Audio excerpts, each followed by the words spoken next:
Hello friends, कैसे हैं आप सब। स्वागत है आपका यूपीएससी एट होम प्रविशा के यूट्यूब प्लेटफॉर्म पे।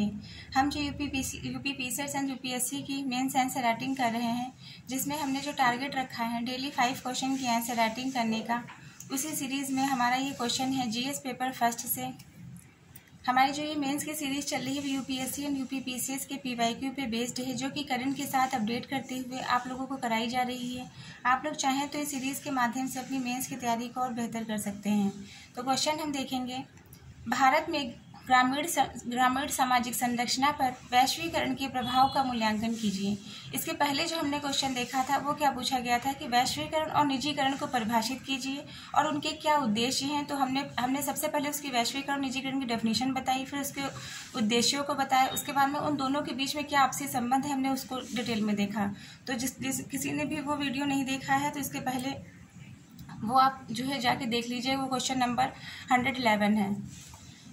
तो इसमें हम क्या देखेंगे कि भारत में ग्रामीण सामाजिक संरचना पर वैश्वीकरण के प्रभाव का मूल्यांकन। तो सबसे पहले हम इसकी भूमिका बताएंगे। इसमें क्या बताया गया है ये हमने यहाँ पे लिख दिया है, आपको लिखने की जरूरत नहीं है। वैश्वीकरण ने भारत के ग्रामीण समाज को नई संभावनाएं एवं चुनौतियां प्रदान की हैं। यह प्रक्रिया ग्रामीण अर्थव्यवस्था, सामाजिक संरचना, सांस्कृतिक पैटर्न को व्यापक रूप से प्रभावित करती है। मतलब इसमें क्या बताया गया है कि वैश्वीकरण एक ऐसी प्रक्रिया है जिसमें विश्व की अर्थव्यवस्थाएं, समाज और संस्कृतियां एकीकृत होती हैं, जिससे वस्तुओं, पूंजी, सेवाओं, विचारों और प्रौद्योगिकी का अंतर्राष्ट्रीय स्तर पर आदान प्रदान होता है। तो ये हमने इसकी डेफिनेशन देख ली। नेक्स्ट हम देखेंगे कि वैश्वीकरण का क्या प्रभाव है, मतलब ग्रामीण सामाजिक संरचना पर वैश्वीकरण का प्रभाव।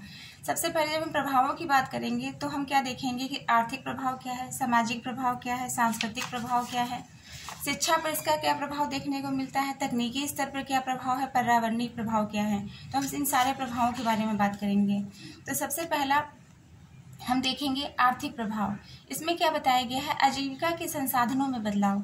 इसमें क्या बात की गई है कि पारंपरिक कृषि के अलावा गैर कृषि कार्यों की ओर रुझान बढ़ा है। जहाँ पहले जो है कृषि जीविकोपार्जन का एकमात्र संसाधन था, तो उसके अलावा अब क्या है और गैर कृषि कार्यों की ओर भी रुझान बढ़ा है। इसका एग्जाम्पल हम देख सकते हैं मनरेगा और ग्रामीण उद्योग की भूमिका। दूसरा है कृषि पर प्रभाव। इसके अंतर्गत बताया गया है कॉर्पोरेट खेती और कॉर्पोरेट खेती और निर्यातोन्मुख हुई है। दूसरा क्या है, इसका एग्जाम्पल हम देख सकते हैं पंजाब और महाराष्ट्र में कॉन्ट्रैक्ट फार्मिंग का चलन प्रारंभ हुआ है। नेक्स्ट हम देखेंगे आर्थिक असमानता। इसके अंतर्गत बताया गया है कुछ क्षेत्रों में प्रगति हुई है जबकि कुछ क्षेत्र पिछड़े हुए हैं। इसका उदाहरण हम देख सकते हैं हरियाणा में दुग्ध उत्पादन का विकास हुआ है, लेकिन बुंदेलखंड में सूखा जैसी समस्याएं देखने को मिल रही हैं। नेक्स्ट हम देखेंगे सामाजिक प्रभाव। इसके अंतर्गत बताया गया है संयुक्त परिवारों का विघटन। इसमें क्या बताया गया है कि प्रवास और नौकरियों के कारण परिवारों का बंटवारा हो रहा है। युवा वर्ग जो है रोजगार की तलाश में शहरों की ओर पलायन कर रहे हैं। नेक्स्ट क्या है, स्त्री सशक्तिकरण। इसके अंतर्गत बताया गया है कि शिक्षा और रोजगार के अवसर बढ़े हैं। इसके अंतर्गत जो है इसका एग्जाम्पल हम देख सकते हैं स्वयं सहायता समूह का विकास हुआ है। फिर हमने जो देखा आर्थिक प्रभाव और सामाजिक प्रभावों को देखा। नेक्स्ट हम देखेंगे सांस्कृतिक प्रभाव। इसके अंतर्गत जो फर्स्ट पॉइंट है वो क्या है, पारंपरिक रीति रिवाज में बदलाव हुआ है। आधुनिक जीवन शैली एवं उपभोक्तावाद का प्रसार हुआ है। ग्रामीण त्योहारों और शादियों का व्यवसायीकरण हुआ है। नेक्स्ट क्या है, स्थानीय संस्कृति का संरक्षण। इसके अंतर्गत डिजिटल प्लेटफॉर्म पर लोक कला और हस्तशिल्प का प्रचार हुआ है। इसका उदाहरण हम देख सकते हैं वन डिस्ट्रिक्ट वन प्रोडक्ट योजना के माध्यम से। शिक्षा पर इसका क्या प्रभाव पड़ा है, शैक्षिक स्तर में सुधार हुआ है, जिसके अंतर्गत सरकारी योजनाओं और प्रौद्योगिकियों का उपयोग किया जा रहा है। इसका एग्जाम्पल देख सकते हैं डिजिटल इंडिया और दीक्षा पोर्टल के माध्यम से। नेक्स्ट हम देखेंगे शहरी और ग्रामीण शिक्षा में अंतर। इसमें बताया गया है कि गुणवत्तापूर्ण शिक्षा तक पहुंच सुनिश्चित की गई है। फिर हम क्या देखेंगे, तकनीकी प्रभाव। इसके अंतर्गत बताया गया है डिजिटलीकरण, जिसमें इंटरनेट और मोबाइल के प्रसार से ग्रामीण विकास हुआ है। इसका एग्जाम्पल देख सकते हैं यूपीआई भुगतान और ई कॉमर्स का विस्तार हुआ है। डिजिटल डिवाइड के माध्यम से इंटरनेट और तकनीक तक सीमित पहुंच है, मतलब डिजिटल डिवाइड जैसी समस्याएं देखने को मिल रही हैं। नेक्स्ट क्या है, पर्यावरणीय प्रभाव। इसमें हम देखेंगे जलवायु परिवर्तन और कृषि। इसमें क्या बताया गया है, वैश्विक तापमान में वृद्धि से पारंपरिक कृषि पर संकट उत्पन्न हो रहा है। इसका एग्जाम्पल देख सकते हैं, कम वर्षा के कारण विदर्भ क्षेत्र में किसान आत्महत्या कर रहे हैं। नेक्स्ट क्या है, हरित प्रौद्योगिकियों का उपयोग।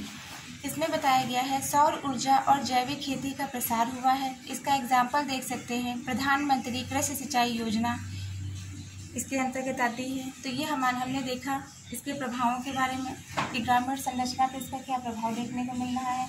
अब हम देखेंगे इसका कंक्लूजन कि वैश्वीकरण ने ग्रामीण समाज में संरचनात्मक बदलाव लाए हैं, जबकि यह आर्थिक और सामाजिक सशक्तिकरण के अवसर प्रदान करता है। इसके साथ चुनौतियां भी हैं, जैसे आर्थिक असमानता और पारंपरिक संस्कृति का क्षरण। संतुलित विकास नीतियों और स्थानीय भागीदारी के माध्यम से इन प्रभावों को संतुलित किया जा सकता है। तो ये हमारा क्वेश्चन कंप्लीट होता है, जो कि हमने लिया था जीएस पेपर फर्स्ट से। आप लोगों को हमारी जो ये मेंस की सीरीज़ चल रही कैसी लग रही है हमारे कमेंट सेक्शन में ज़रूर बताइए। तो ऐसे ही पढ़ते रहिए, लाइफ में आगे बढ़ते रहिए, यूपीएससी एट होम प्रविशा के साथ में मेंस आंसर राइटिंग करते रहिए। Thank you.